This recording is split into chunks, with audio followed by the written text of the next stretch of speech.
Meditasi adalah istilah umum aktivitas yang dilakukan untuk mendapatkan relaksasi, atau meditasi secara lebih jelasnya adalah salah satu bentuk latihan untuk memusatkan dan menjernihkan pikiran sehingga kita bisa merasa lebih tenang, nyaman, dan produktif. Praktik meditasi ini umumnya dilakukan dengan cara duduk, mengatur pernapasan perlahan-lahan dan teratur setidaknya 10-20 menit. Jika meditasi berhasil, kita akan lebih aktif dan produktif. Meditasi juga punya manfaat lainnya yang berkaitan dengan kognitif. Meditasi singkat dan secara rutin itu akan meningkatkan atensi serta manajemen emosi dan menyeimbangkan mood. Selanjutnya, dari perspektif psikologi transpersonal, apa itu meditasi? Jadi, meditasi adalah praktek untuk memfokuskan atau menenangkan proses mental dan mendorong ke arah transpersonal atau kesadaran transpersonal. Dan ternyata banyak penelitian empiris yang telah dipublikasikan dalam beberapa tahun terakhir, yang dimana menggambarkan serta memvalidasi dari efek meditasi tersebut, baik untuk regulasi diri ataupun untuk pengembangan kesadaran. Nah, praktek meditasi formal dan pelatihan melalui momen-momen kesadaran ini merupakan salah satu fondasi psikologi dari psikologi transpersonal itu sendiri. Nah, kemudian kita masuk ke pembahasan konsentrasi dan meditasi. Meskipun keduanya berkaitan, tetapi konsentrasi sendiri adalah untuk memahami dan menguasai pikiran atau perasaan sehingga tidak lagi menanggapi dengan kacau terhadap suatu peristiwa. Nah, sedangkan tujuan meditasi adalah melatih pikiran dalam keadaan tenang dan beristirahat pada pokok yang dipilih, lebih baik pada hal yang mengandung arti yang dalam kerohanian. Nah, meditasi itu untuk kerohanian, menumbuhkan kesadaran yang lebih luas dan lain-lain. Nah, apa aja sih jenis-jenis meditasi? Yang pertama ada meditasi Zen. Meditasi Zen ini berasal dari dinasti Tang di Cina pada abad ke-7, kemudian menyebar ke Jepang, ke Korea dan lain sebagainya hingga di tanah Asia. Kemudian praktek Zen, meditasi Zen adalah teknik meditasi yang berakar pada psikologi Buddhis yang dapat dipraktikkan oleh meditator, baik yang baru memulai atau yang sudah berpengalaman. Manfaat dari meditasi Zen ini adalah mengurangi rasa bersalah, memunculkan ketenangan, dan membantu menentukan prioritas mengenai diri sendiri. Yang kedua adalah meditasi Buddhisme. Meditasi Buddhisme ini adalah meditasi yang mengacu kepada agama falsafah Buddha. Nah, manfaat dari meditasi Buddhisme ini adalah memberikan ketenangan batin bagi yang melakukannya. Kemudian ada meditasi transendental. Meditasi transendental ini adalah jenis meditasi yang melibatkan mantra tertentu dalam bahasa Sanskerta yang dibaca secara berulang-ulang di dalam pikiran tanpa bersuara. Nah, ini digunakan untuk mengurangi stres, kecemasan, dan depresi. Selain itu, meditasi ini digunakan sebagai perawatan bagi orang yang mengidap PTSD atau untuk meningkatkan harga diri atau self-esteem pada seseorang. Selanjutnya, apa sih bedanya meditasi dan konsentrasi? Konsentrasi berarti memfokuskan perhatian terhadap suatu hal. Sedangkan meditasi merupakan proses di mana pikiran yang muncul di pikiran dipotong. Meditasi pun bisa diartikan sebagai praktik melepaskan pikiran dari kecemasan, beban, maupun hal-hal negatif lainnya. Atau bisa juga dikatakan bahwa konsentrasi melibatkan pikiran, sedangkan meditasi tidak. Contohnya adalah konsentrasi pada siswa yang akan menjalani ujian. Mereka harus konsentrasi belajar agar bisa mengerjakan soal dengan baik. Saat mengerjakan soal ujian pun, mereka harus konsentrasi terhadap soal ujiannya agar bisa menyelesaikan soalnya dengan baik. Yang dalam artian, mereka harus fokus terhadap apa yang sedang mereka kerjakan.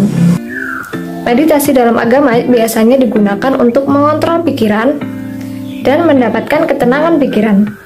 Yang dimaksud dengan kondisi kesadaran yang berubah adalah kondisi di mana seseorang mengalami perubahan dalam pengalaman subjektifnya terhadap realitas, persepsi, pemikiran, dan perilaku. Kondisi kesadaran yang berubah dan dapat terjadi secara spontan atau diinduksi oleh berbagai metode seperti meditasi, hipnosis, obat-obatan, deprivasi sensorik, dan trauma. Contohnya yaitu meliputi perasaan euforia, keadaan seperti trance, halusinasi, mimpi lucid, pengalaman keluar dari tubuh, dan pengalaman mistis. Kondisi kesadaran yang berubah ini dapat memiliki efek yang sangat dalam pada pikiran, emosi, dan perilaku individu dan mungkin memberikan wawasan dan perspektif yang unik terhadap diri sendiri, orang lain, dan dunia. Meskipun beberapa yang mencari kondisi kesadaran yang berubah ini untuk tujuan rekreasi atau spiritual, orang lain justru mungkin mengalami kondisi kesadaran yang berubah akibat kondisi kesehatan mental atau fisik, seperti skizofrenia, gangguan bipolar, atau epilepsi. Oleh karena itu, sangat penting untuk mendekati kondisi kesadaran yang berubah dengan hati-hati dan di bawah pengawasan yang tepat. Selain itu, ada kecerdasan spiritual. Apa sih kecerdasan spiritual itu? Kecerdasan spiritual adalah kemampuan seseorang dalam menyelesaikan masalah dalam banyak aspek. Yang pertama, mulai dari masalah memilih nilai, memposisikan perilaku dengan benar, hingga kemampuan untuk membaca tindakan dan tujuan hidup agar lebih bermakna. Jadi, kecerdasan spiritual itu tentang bagaimana cara menumbuhkan hubungan antara manusia dan Tuhan, bagaimana kita beribadah, dan bagaimana kita berkomunikasi dengan Tuhan. Nah, itu semua adalah bagian dari kecerdasan spiritual. Lalu, apa sih korelasinya kecerdasan spiritual dengan meditasi? Meditasi adalah salah satu bentuk teknik relaksasi yang dilakukan dengan cara melatih konsentrasi dan fokus pikiran untuk mendapatkan pikiran yang tenang dan damai. Dalam beberapa agama, budaya meditasi ini digunakan sebagai sarana untuk mencapai kecerdasan spiritual yang lebih tinggi dan juga bisa digunakan untuk meredakan stres dan depresi. Orang yang memiliki religiusitas yang tinggi mungkin akan menggunakan meditasi sebagai sarana untuk mencapai komunikasi dengan Tuhan dengan kesadaran yang lebih tinggi. Oke guys, di sini aku akan lanjut bacain materi yang ketujuh, yaitu tentang pengalaman puncak atau peak experience dan juga makna hidup. Apa sih sebenarnya peak experience atau pengalaman puncak itu? Peak experience atau pengalaman puncak merupakan suatu keadaan di mana seseorang itu akan mengalami kebahagiaan yang sangat luar biasa, kemudian pengalaman keilahian yang mendalam hingga mengalami transendensi. Kemudian istilah puncak pengalaman digunakan oleh psikolog Abraham H. Maslow yang merujuk pada keadaan kesadaran kesatuan saat-saat kebahagiaan atau pemenuhan tertinggi dalam kehidupan seseorang. Nah, seseorang yang mampu mengaktualisasikan diri akan memiliki perasaan menyatu dengan alam. Ia merasa tidak ada batas antara dirinya dengan alam semesta. Maslow menggambarkan pengalaman puncak sebagai suatu pengalaman meningkatkan pengalaman yang menghasilkan bentuk kelanjutan dari persepsi realitas dan mistik terhadap alam semesta. Kemudian ada beberapa karakteristik unik dari pengalaman puncak itu sendiri. Karakteristik tersebut dirasakan secara holistik yang kemudian menciptakan momen untuk mencapai potensi penuh seseorang. Kemudian ada makna hidup. Apa sih makna hidup itu? Makna hidup adalah bagaimana cara pandang seseorang dalam memaknai kehidupan yang sedang dijalankan. Makna dari sebuah kehidupan adalah hal-hal penting serta berharga untuk dijadikan pelajaran bagi manusia, bahkan dapat memberikan nilai khusus sehingga seseorang itu bisa menemukan tujuan hidupnya. Nah, tujuan hidup adalah hal-hal yang perlu dicapai dan dipenuhi. Antara makna hidup dan tujuan hidup itu tidak dapat dipisahkan, karena makna hidup bermula dari sebuah visi kehidupan, harapan, dan tujuan hidup itu sendiri merupakan alasan kenapa individu itu harus tetap hidup. Baik, selanjutnya yaitu ada pengalaman mistik.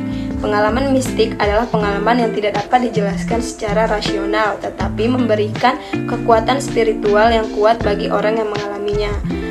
Nah, sedangkan secara etimologi, mistisisme berasal dari bahasa Yunani, yaitu mysterion, dari akar kata maites yang mengandung arti orang yang mencari rahasia-rahasia kenyataan. Nah, maien yang berarti menutup mata atau dekat.